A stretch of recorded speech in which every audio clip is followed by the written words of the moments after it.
The top 12 things dogs on your transport want you to know, plus a few handy tips about cats. Part 2 of a 3-part presentation.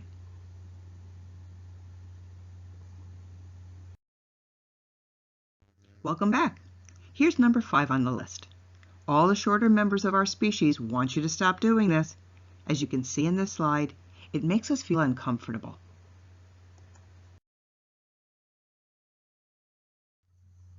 When it's time to pick us up, crouch down, facing the same direction as us, not face to face. Then give us a few seconds to become curious about you, so we approach on our own. Give a smile to the world in a genuine and relaxed manner, and don't be in such a rush to talk or make eye contact. You might also offer a little wag of your hand at your hip. None of these actions will ever be seen as aggressive. Rather, they reflect the etiquette of a friendly dog. If you need to pick up a less secure shorty, an excellent approach is to turn and move away while tapping the side of your leg. This encourages him to follow you and come closer so you can reach straight down as opposed to straight out. Reaching down isn't as scary as reaching out, as this video demonstrates.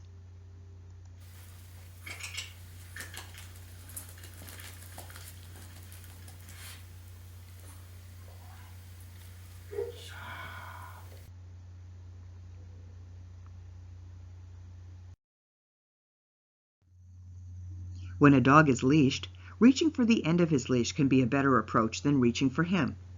This technique works well with submissive peers because you can then guide them to walk next to you, so you can pick them up on the fly. Picking a dog up on the fly keeps your sneakers dry because moving forward and squatting and peeing are hard to do at the same time. Let me show you.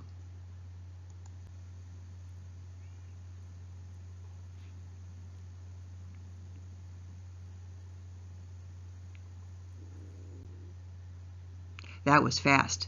So let me show you one more time.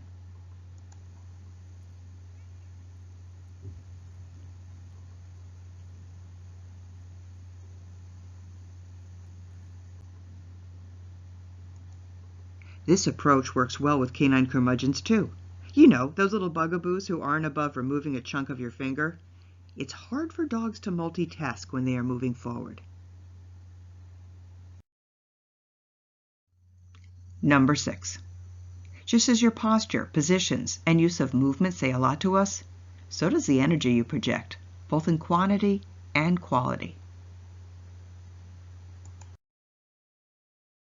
Energy is a big picture kind of thing. If your energy is off, there isn't a tool or technique in the world that will make up for it. Let me say that again. If your energy is off, there isn't a tool or technique that will make up for it. We judge you, the people and animals around you, and location by the energy projected, and how we respond, whether with excitement or relaxation, interest or avoidance, acceptance or correction, reflects this.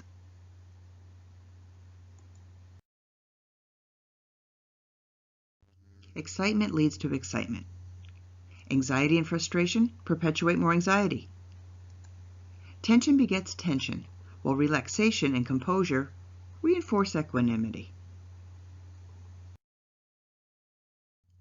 Let me expand upon the topic of tension, since it is never man's best friend, especially when projected down a leash.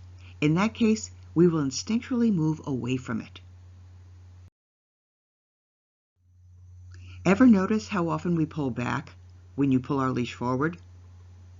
Ever notice how often we pull forward when you pull our leash back? In both cases, our response is instinctual. This is one of the many reasons extendable leashes bring out the worst in us, not the best. They maintain a steady tension on our neck and our backs. Their clunky plastic handle thwarts fine adjustments, and they can be quite terrifying to us if someone drops the other end. Lightweight, 3/4 inch wide leashes, 3 to 4 feet in length, are the way to go. Left without tension most of the time, they help us to move as a team. And just as tension will always work against you, fear will always do the same. People who are afraid of being bitten by dogs get bitten more often. People who are afraid of being kicked by horses get kicked more often too. Animals don't trust fearful energy, and we don't want to be associated with it. Predator or prey animal, we want that kind of energy gone. Now, there probably aren't too many people watching this who are fearful of all dogs, but you may be less than self-assured when faced with certain breeds. If you find yourself in that situation and in an uneasy frame of mind, it is best to push all fear aside with a performance worthy of an Oscar. Straighten your spine and turn slightly to the side. Look up with confidence and offer the world a small smile to relax your shoulders and project calm in a non-threatening manner. Remember your canine social protocol. Pretend that the Akita, Mastiff, Rottie, Doberman, Shepherd in front of you is Grandma's old Shih Tzu if that works for you. And lastly, wait for us to lift our nose for a sniff and patiently wait some more. You want us to turn and walk away before you do the same. Never walk away first.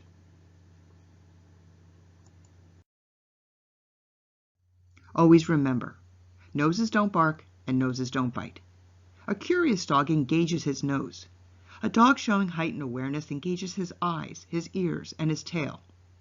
When a dog you don't know lifts his nose to you, give him a relaxed, genuine smile. He's being inquisitive rather than on guard, and this opens the door for everyone to get along just fine. Here is another kind of energy that is counterproductive.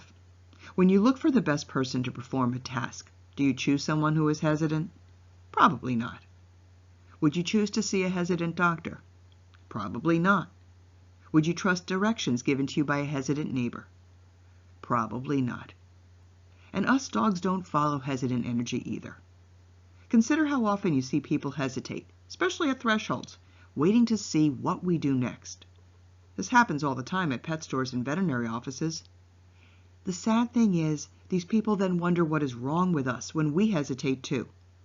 Of course, there's nothing wrong with us. Most dogs are followers by nature. We seek to follow calm, confident leaders before other followers. You saw this picture before when I talked about posture, but it works well in this instance too. Have you ever approached one of us slowly, trying to appear non-threatening, only to have us freeze up or back away from you? Of course, all of you have, and that reach your hand out like a handshake thing is still being taught to kids, unfortunately. We didn't respond in the way you hoped because we read your actions as hesitant and therefore suspect. Remember to offer new dogs your side and not your hand. It is the best way to come across as non-threatening. Athletes and actors all know that picturing success leads to success. When you picture success, it changes your posture and the energy that you project for the better. You tend to look up and not down, and an upward focus makes all the difference when you want us to follow your lead.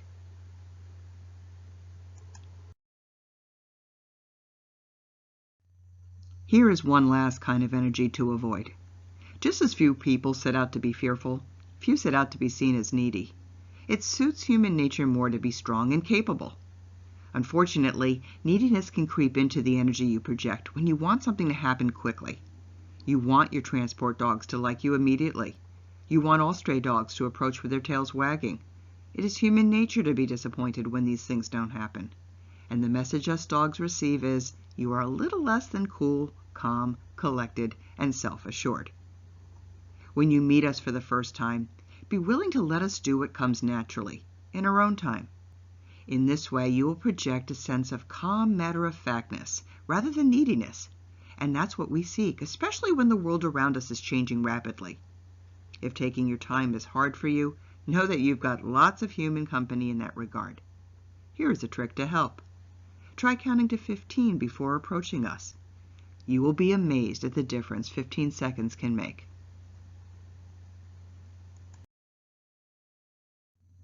Dogs in transit, like little kids in kindergarten, seek out relaxed, matter-of-fact, calmly directive people.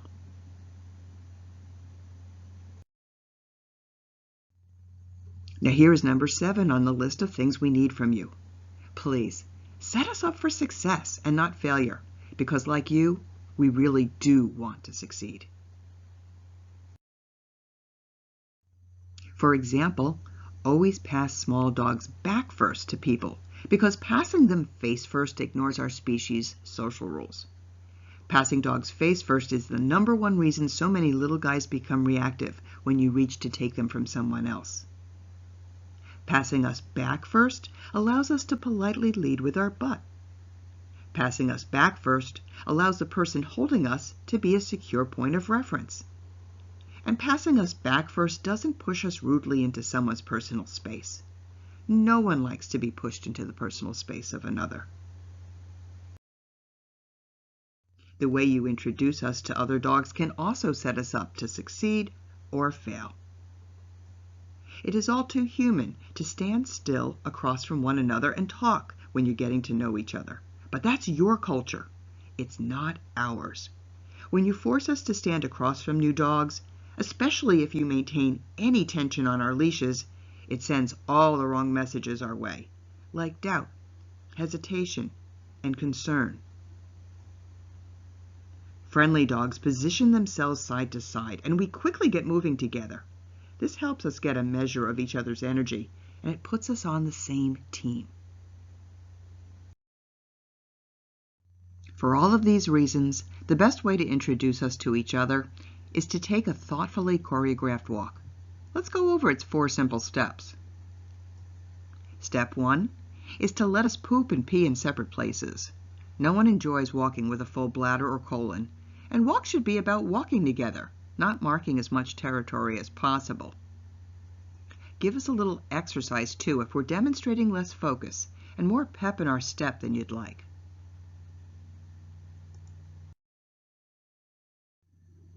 Without stopping, no, not even for a few seconds, begin a relaxed but confident walk together with everyone aligned like the wings of a plane. Dog, person, person, dog. If you feel comfortable with a few feet between the people, that's fine. If you feel more comfortable with 10 to 12 feet between the people, that's okay too. You can always adjust yourself closer as the walk progresses. The most important 2 things are that no one stops, and that no one steps ahead of anyone else. Once everyone has been walking totally relaxed and on relaxed leashes for a few minutes, you can switch to dog, person, dog, person.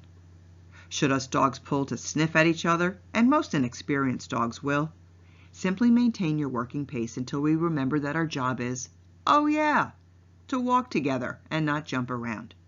This encourages us to sniff each other from a polite distance. Once everyone has gotten with the program, feel free to stop and relax your leashes completely so we can introduce ourselves in a relaxed manner, creating a nose to butt happy yin-yang. In this picture, the leashes still have a little tension. A second after the photo was snapped, all leashes were relaxed. And that done, everyone is ready for another short walk together. Person, dog, or even person, dog, dog, person, to reinforce that everyone is on the same team. We love this simple routine because it gives us a common direction, a common director, and a common task to do.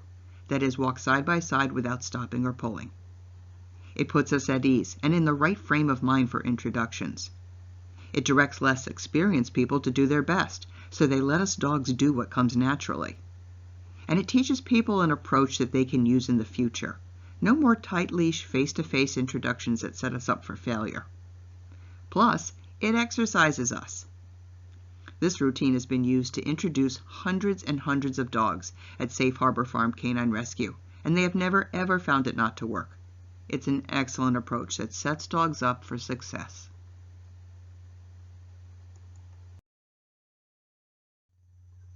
And here's what lies ahead in part 3 of the presentation.